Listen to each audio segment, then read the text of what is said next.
Olá, e nesse domingo o Diálogo Franco, então, é com o bispo Dom Carmo João, bispo diocesano de Taubaté, que completa aí seus 14 anos nessa missão importantíssima.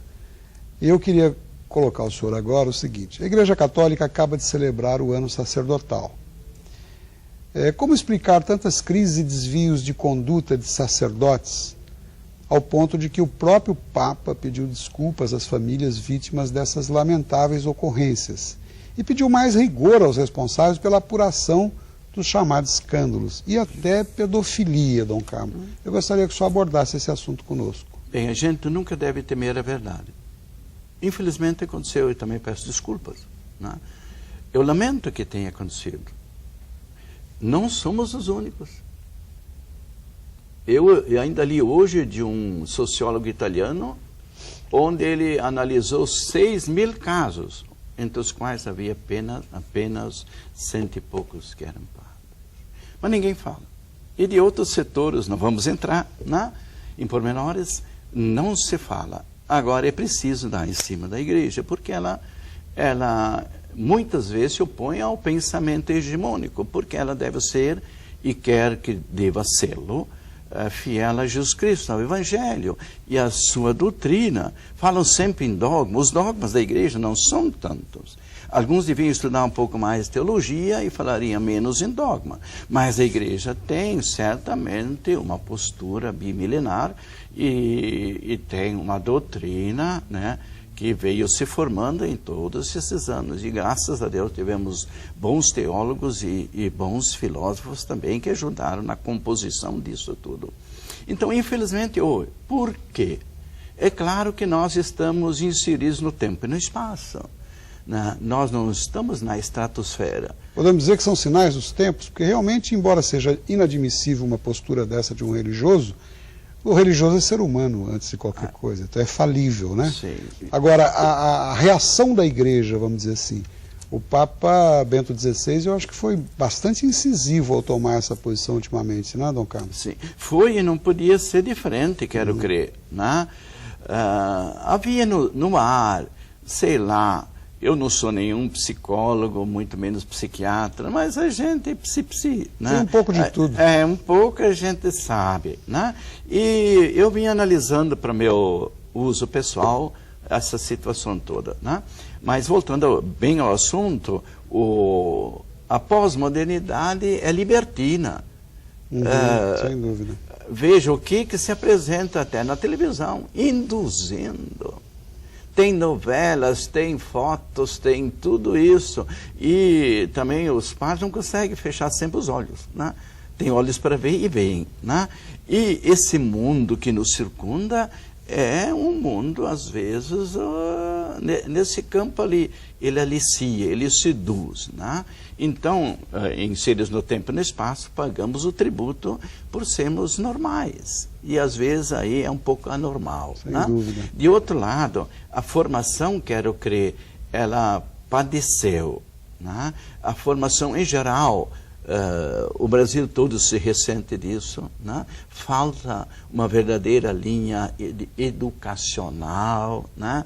E nós também na igreja... A escala de valores foi vilipendiada ao longo do tempo. Indubbiamente, ou seja, nós padecemos de uma verdadeira axiologia e por isso, né, a formação, até porque o seminarista vem de uma família, a família também está sendo dinamitada, está sendo vilipendiada, né? Está num processo de esfacelamento, a própria formação recebida também é pobre e vem para um seminário depauperado, né? E aí muitas vezes não soubemos entender o sinal dos tempos, que ali deveríamos justamente pautar a nossa formação para o sacerdócio através de uma disciplina mais assim acentuada. Não como era antigamente. Então, Dom Carlos, mas me permitem acrescentar o seguinte: os seminários não estão cheios, eles estão até com uma certa dificuldade em certas áreas. No futuro espera-se uma diminuição ainda maior no número de seminaristas em várias partes. O que fazer para reverter esse quadro e motivar o jovem do nosso tempo? Bem, a pergunta é bonita, a resposta não é tão fácil. Né? o que fazer. Mas o senhor é capaz de oferecer. Os seminários, tem muitos que estão bastante bem. Mas, em geral, é claro, está aumentando o número de padres no Brasil. Somos uns 18 mil, né, no Brasil. Mas podíamos ter mais pelas necessidades que temos. 200 milhões de habitantes? Sim, mesmo que nem todos sejam católicos, e não são, né?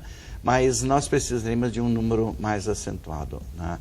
E mais qualificado. Não apenas mais em termos quantitativos, mas também mais, ou melhor, em termos qualitativos, né? Agora, eu quero crer que Jesus mesmo falou que nós seríamos sempre um pequeno rebanho. A liberdade existe. É claro que seguir Jesus Cristo, isso tem um custo. Tudo tem um custo. Por exemplo, eu sofro de diabetes. Aquele dia lá, né? Tinha tanta coisa boa. Não gosto. O bispo está se referindo a um belo jantar que lhe foi oferecido. Sim. Eu tive a honra de ter sido convidado. Pois então. Quanta coisa boa. Eu não posso. Não posso. Né? Mas eu tenho que renunciar. Ora, para ter saúde tem que renunciar. Para ser um homem culto tem que estudar. Um jogador de futebol não pode virar um gorducho, como temos alguns por aí andando, e que ganham 1.200.000. E alguns se alegram por poder pagá-lo assim. Não é verdade? Então, nós seremos sempre um pequeno rebanho. Os ilhos grecs, diz o Evangelho. Né? E o que falta?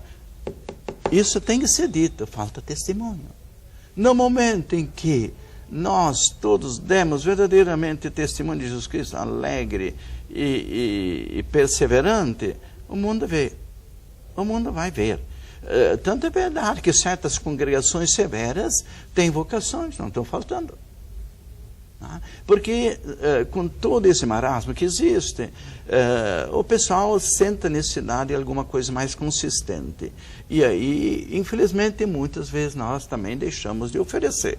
Por isso, é necessário que, de fato, principalmente os ministros ordenados, e de modo especialíssimo os religiosos, que deveriam ser, assim, discípulos do Cristo pobre, do Cristo servidor, do Cristo casto, né? Se esses todos fossem assim, verdadeiros discípulos, o mundo haveria de crer, né? Não basta pregar, tem que praticar. Sim. No tempo de São Francisco havia muito escândalo. E ele não conseguiu reverter tudo, mas eu acho que chamou atenção. E se a igreja naquele tempo tivesse visto bem o exemplo dele, provavelmente o Lutero, na função que ele teve depois, não teria surgido. Como pessoa, sei. Então, bom, eu vou pedir mais um minutinho de licença a todos, a gente vai para um breve intervalo e já volta nesse diálogo muito franco com Dom Carlos. Até já, fique conosco.